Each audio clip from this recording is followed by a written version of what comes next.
Hey guys, we are live. We have finally come to the point that I have been waiting for, okay? And this is about marketing, guys. This is about marketing. Wow, this is where I have a PhD. Yeah, so we've been talking about importing, shipping, and all that. So here, this is about marketing, okay? So we're going to be talking about how to sell your imported items to hungry cash in hand buyers at least over 150% profit. All right. So what we're going to be looking at here is basically how you're going to sell your items. Remember, after you are done importing is easy like you'd have seen in the previous modules. Okay. The main thing is you being able to sell, right?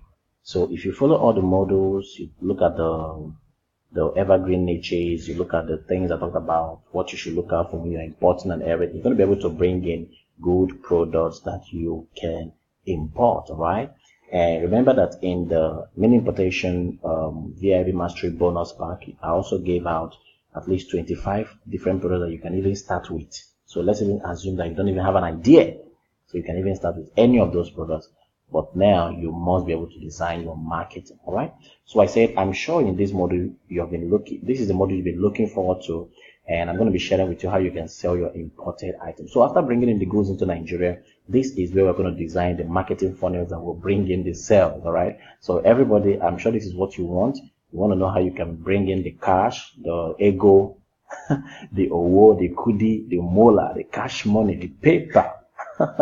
So whatever you call it, this is what we're talking about it. All right. Now listen, not being able to clearly identify how you will sell your goods, who your prospective customers are, how to identify them, where they are congregating, whether online or offline, how to deliver the items, how to collect your money, and so on is the beginning of your failure in your business. So simply put, if you are not able to design your sales and marketing funnel before your goods arrive, remember the thing to take note of is this has to be done. This has to be done before the goods arrive.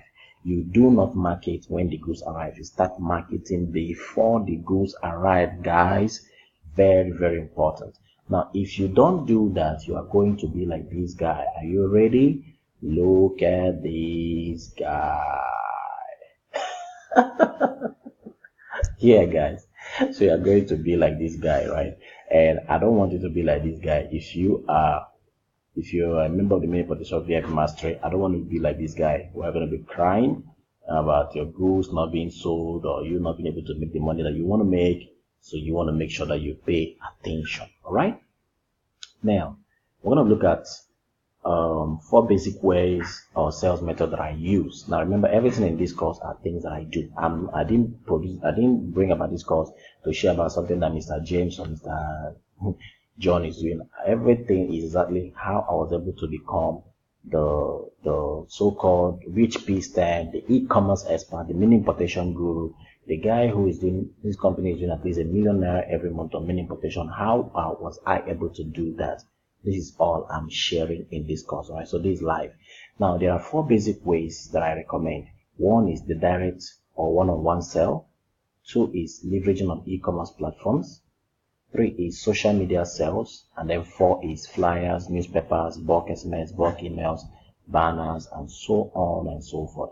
Now I'm going to try to share within the limited time that I have one after the other. All right. So number one is one-on-one sale. One-on-one sale simply refers to you being able to talk to your friends, your family, your neighbors, those around you. Let them know about your business. What you do is that before the goods arrive, grab the picture of the product, send it to your WhatsApp contact, share it to your Facebook contact, talk to your friends, talk to your family members, and let them know that, listen, you've just launched your business. This is your product, and you would like them to consider patronizing you. All right. Now, this is usually the first method that you want to deploy because number one, is easy and it's cost free. You don't pay anything to talk to your family members. I mean, you don't have to pay. All you have to do is talk to them, and many of them are going to patronize you. All right. So don't neglect this method because sometimes the customers that you are busy chasing outside may just be somebody who is living next door to you. All right. I remember that my very first customer when I started mini importation business was my sister. Okay. And I started, the first product I brought in was a jewelry set. I bought it for 950 naira. Guess what? My sister ended up buying it from me for 3,500 naira, guys. And she bought two, alright? So to be honest, you want to make sure that you are talking to your people around you. The only caveat here is that you must be very careful, because sometimes marketing to our family members can also have a downside, like they picking up the products and telling you they're going to pay you when they get the salary, and then they never get to pay. And they feel that they are brothers, so they feel that they should just collect the product and pay you in bits and pieces. So you also want to make sure that you are beautiful, you are loving, but of course you've got to collect your money. So make sure that you talk to you. So before the goods arrive, send them the picture, tag them, notify them, and get them to pre-order. All right. So they're interested. Let's say you're importing makeup brush. Talk to all your friends, get on your group, your church, your association, and let them know that, listen, this is my business. I'm bringing in these brushes. You guys can patronize me. Pick what you want, and then they pick their order so that when the goods come in, you can sell and collect your money. The second method is selling through e-commerce platforms. Now, you do not want to miss this, right? The idea is that before the goods come in, you must have opened e-commerce stores, all right? The moment you import, before the goods land, go on and sign up to open up e-commerce stores. You don't even want to know how much money flows in on Konga, on Jumia, on DueDay, Gigi, Payport. You do not want not to have a store there. I mean, you've got to have a store. Remember, the idea of marketing, successful marketing and successful importation, is being able to spread your goods and services in different areas. Okay, you cannot just say, oh, I'm selling only on Konga. No, while you're talking to your family and friends, go on right now and open stores on Konga, Jumia, and DueDay and Gigi. All right, guess what? They are free. You're not paying anything to open any store. So just go out there and sign up. And even in this course, included how you can, the links that you can use. Most time a guy that jumps on Konga, for instance, to buy a watch may end up leaving with a watch, a shoe, a bag, a tie. I mean, massive advertising is done there, and you want to go open up a store there. All right. So here I'm going to show you guys some links that you can use, so you can copy it out and follow that link and open. For Konga, for instance, just go on this link. It's shq.konga.com/account/register. This is the link that you want to use, and if you click on this link or you open it up on your browser, you should be able to see how you can fill a form to become a seller on Konga. All right. And if you'd like to know the steps that you should follow, just go on konga.com/how-to-sell, and you will see all the details there. On DueDay, this is the link. Just fill the form and all the informations are there as well. On Jumia, it's the same thing. Jumia.com.ng/marketplace vendor. You fill the form. On Payport, which is very hot right now, guys, you want to go there and open a store. All right. The good thing about these websites is that they have support systems. So even if you have an issue opening your store, you can always contact them. All right. Now there's a part that I didn't even include here, and that is called Gigi, guys. Okay. So go right now. The website is called, let me open up my notepad, guys, so that I can type some stuff here, guys. So the website is called Gigi.ng. All right, Gigi.ng is a classified website.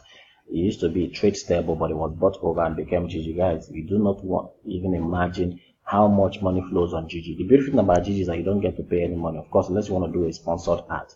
Okay, you just sign up. The website is very easy. Sign up, list your products. Somebody's going to call you, and those who are interested, you go deliver and you collect your money. They don't charge you anything, nothing. It's free. So you want to go on Gigi and also open a website. My advice is you must at least try as much as possible to have your stores or have presence on at least 3 or 4 of these websites. Okay? Don't just open on Konga. Open on Konga, open on DueDay, open on Jumia, open on Payport. In fact, right now, Jumia is even having some issues because they require so much. They will ask you for company certificate and all that.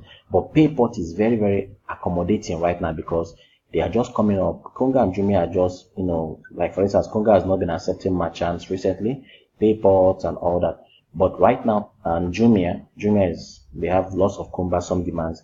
So the websites that you can even leverage on right now is Payport, DueDay, and Gigi.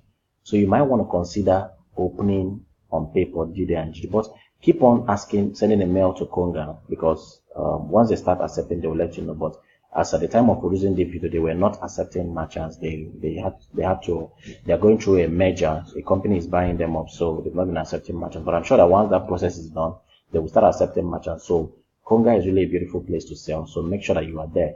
But while you are doing that, you can easily sign up on Payport, sign up on DueDay, And for those who have a GT Bank, okay, GT Bank have a marketplace. It's called GT Market Hub. Just very few people know that GT Bank has an e-commerce platform. It's called GT Market Hub. Google it, okay, GT Market Hub. If you have a GT account, you want to also put your products on GT Market Hub, guys. That's also an amazing place for you to sell. So GT Market Hub, Due Day, Payport. I mean, these 4 alone is enough for you to put your... Okay, guys, so you can, like I said, you can open up any of these websites and just follow any of these links that I gave, and you'll be able to see how to open up their stores. And like I said, they all have contact details, they all have support system, and they are willing to help you guys. All right, now the third way is social media. All right, social media. Okay, so we're going to be looking at how to turn social media into a selling machine. Now, this is my darling when it comes to marketing imported items. Do you know why?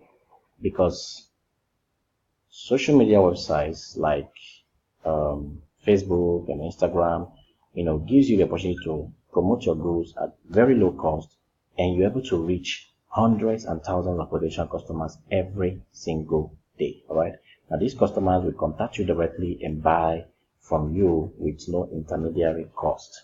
All right, so take for instance, when you sell on Konga, Konga takes a percentage of whatever sale you make as their commission.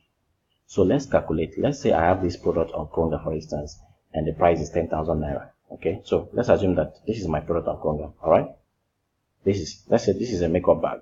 This is a makeup bag. For those ladies who understand this, but this is a makeup bag, something you use to pack your makeup items and stuff like that. So let's assume that the price of this bag on Konga is you are selling it on Konga for 10,800. Now this is the way the cost is normally broken. Okay, the price for the makeup bag is 10,000 naira. The delivery to the customer who is buying from Lagos is 800. So that means the total price is 10,000. That means if a customer comes on your Konga store to buy this bag, he's going to be buying it for 10,800, right? Now, if a customer places an order, you are required to take this item to a Konga drop-off center. Now I'm using Konga, but it's the same thing if it was Jumia, it's the same thing if it was Payport, it's the same thing for all of them. Normally what happens is that these companies, they have what they call drop-off centers. What are drop-off centers? These centers, these are places they have lots of them, for instance, in Lagos, where you can go. If you have an order, you take the order to that place, they collect it, record it, and they go deliver to the customer, collect your money and pay you. All right. So if I have an order for this bag, I'm going to go to the nearest drop-off center that I have. And of course, by the time you become a merchant, they will let you know all the drop-off centers they have. Now, once this item is dropped off there, they ship it to the customer. And once this item is shipped to the customer, Konga will take a percentage of the 10,000 naira. Remember that first they will take the 800 naira, which is shipping, because they're the ones that deliver the item. But then they're going to come on this 10,000 naira to also take a percentage. And sometimes the percentage can be maybe 500 naira, 600, 700, depending on the item. And then they will remit the remaining to you. Now, this 800 naira is the delivery cost, while the percentage they are collecting from your 10,000 naira is what they call their commission. Okay, that's the cost that you are paying for selling on their website. All right. So this lets you know how Konga was able to make their money, and the reason why they became very, very rich. I mean, last year they made over 1 billion naira, selling. All right. So like I said, this is what happens. It's the same thing for Payport. If you are selling on Payport as well, this is basically how e-commerce stores make their money. It's the same thing for Payport. They also charge a particular commission. It's the same thing for Jumia. They charge a commission. The same thing for Due Day. They charge a commission. For Due Day, for instance, I know they work with Resta Express. So if you have an order, you take it to Resta Express. Those people will deliver, and then they collect their commission on the delivery fee and everything. So all e-commerce stores, same thing, of course. The only company that I think they don't have that is Gigi. But of course, the way Gigi does their own is true. They sell their adverts and all that. GT Market Hub is the same thing. They also take a commission. So bottom line is not even the commission, is you being able to make sure that you sell at the right price, so that when you pay the commission, you're able to cover up. Now, in the next module, I'm going to now be sharing with you how you can compare this along with selling on social media, so you can see the reason why I believe that you must incorporate social media in your selling strategy. I'll see you in the next module.